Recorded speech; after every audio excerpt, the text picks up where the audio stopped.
আজ 15 জানুয়ারি 2025 ঈসাই সনে জাতীয় নির্বাচন কার্যালয়ে বাংলাদেশের অসংখ্য পর্দানশীল মহিলার পক্ষ থেকে বক্তব্য রাখছি। সাংবাদিক ভাই ও বোনেরা, আমরা মহিলা আঞ্জুমান রাজারবাগ দরবার শরীফের পক্ষ থেকে জানাচ্ছি যে অসংখ্য পর্দানশীল নারী প্রতিনিয়ত আমাদের দ্বারস্থ হয়েছেন এবং হচ্ছেন, যারা এখনও জাতীয় পরিচয়পত্র পাননি।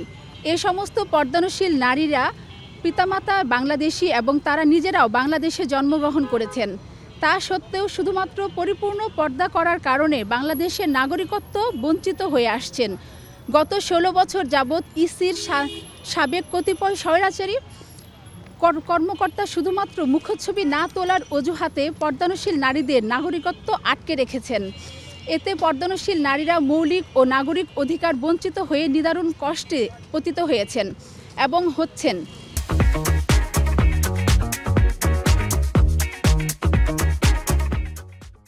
অনেক পর্দানশীল নারী অর্থের অভাবে বিনা চিকিৎসায় মারা যাচ্ছেন, কিন্তু এনআইডি ছাড়া ওয়ারিশ সূত্রে প্রাপ্ত জমি বিক্রি করতে পারছেন না। অথচ সম্পত্তি বিক্রি করতে পারলে তিনি চিকিৎসার খরচ বহন করতে পারতেন। অনেক পর্দানশীল নারীর ঘরবাড়ি দুর্ঘটনায় পুড়ে গেছে, বন্যায় ক্ষতিগ্রস্ত হয়েছে, কিন্তু এনআইডি ছাড়া ত্রাণ নিতে পারছেন না।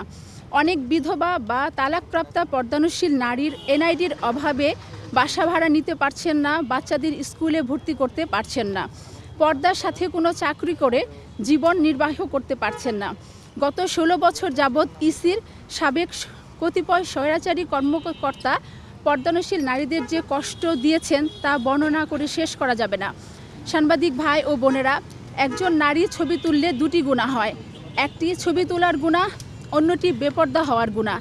পর্দানশীল নারীরা সেই গুনাহ থেকে বেঁচে থাকতে চান, অথচ নাগরিকত্ব আটকে রেখে তাদেরকে গুনাহ করতে বাধ্য করা হচ্ছে, যা তার ধর্মীয় অধিকার লঙ্ঘন। আবার একজন পর্দানশীল নারী তার চেহারা কাউকে দেখাতে চান না, এটা তার গোপনীয়তা বা প্রাইভেসির অধিকার। অর্থাৎ পর্দানশীল নারীদের পরিপূর্ণ পর্দা মেনে নাগরিকত্ব প্রাপ্তির দাবি শুধু ধর্মীয় অধিকারের মধ্যেই পড়ে না, প্রাইভেসি অধিকারের মধ্যেও পড়ে। ফলে দুই দিক থেকেই পর্দানশীল নারীদের এ দাবি মানবাধিকার ও সাংবিধানিক অধিকারের অন্তর্ভুক্ত। সাংবাদিক ভাই ও বোনেরা, গত জুলাই আগস্টে ছাত্র জনতার অভ্যুত্থানের মূল লক্ষ্যই ছিল বৈষম্যহীন সমাজ প্রতিষ্ঠা। গত 16 বছর শুধুমাত্র পরিপূর্ণ পর্দা করার কারণে নারীদের সাথে যে বৈষম্য হয়েছে, আমরা এই বৈষম্যের পরিসমাপ্তি চাই। অবিলম্বে পর্দানশীল নারীদের ধর্মীয় ও প্রাইভেসির অধিকার অক্ষুণ্ণ রেখে এনআইডি প্রদান করা হোক। সাংবাদিক ভাই ও বোনেরা, এনআইডির মুখচ্ছবি পরিবর্তনযোগ্য। এ থেকে প্রমাণিত হয় মুখচ্ছবি পরিচয় যাচাইয়ের নির্ভরযোগ্য মাধ্যম নয়, অথচ সেই মুখচ্ছবির অজুহাতেই পর্দানশীল নারীদের নাগরিকত্ব বঞ্চিত করা হচ্ছে।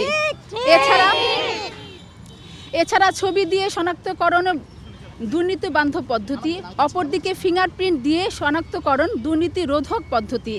যেমন আগে ব্যাংকগুলোতে ছবি দিয়ে খেয়ে পরিচয় যাচাইয়ের মাধ্যমে এক ব্যক্তি একাধিক পরিচয়ে ঋণ উত্তোলনের মতো ঘটনার ঘটে।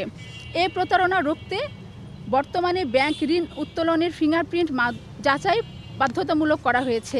আবার ছবি দেখে পরিচয় যাচাইয়ে একজন ব্যক্তির একাধিক এনআইডি তৈরির মতো ঘটনা ঘটে।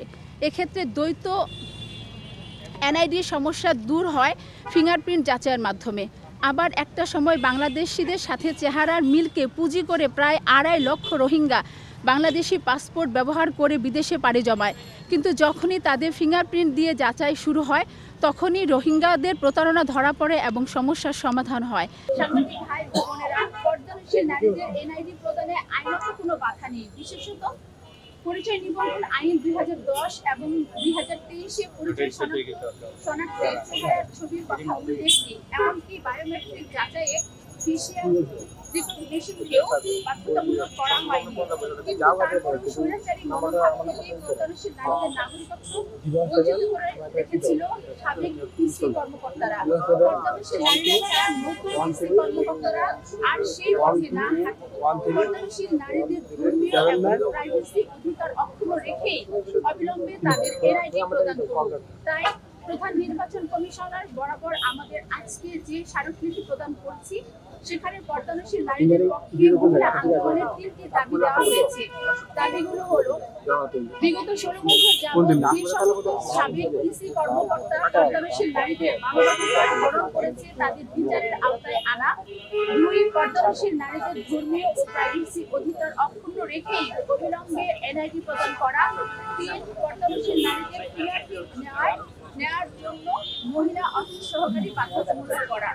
এবং এই দাবির পক্ষে আমাদের মূল বক্তব্য হচ্ছে জাতীয় নির্বাচন কমিশন উক্ত দাবিসমূহ আগামী 1 সপ্তাহের মধ্যে পূরণের আশ্বাস দিবেন এবং দ্রুত বাস্তবায়নের উদ্যোগ নেবেন। অন্যথায় দেশব্যাপী ধর্মপ্রাণ মুসলমান মহিলারা পর্দানশীল নারীদের পক্ষে আন্দোলনে নামবেন ইনশাআল্লাহ।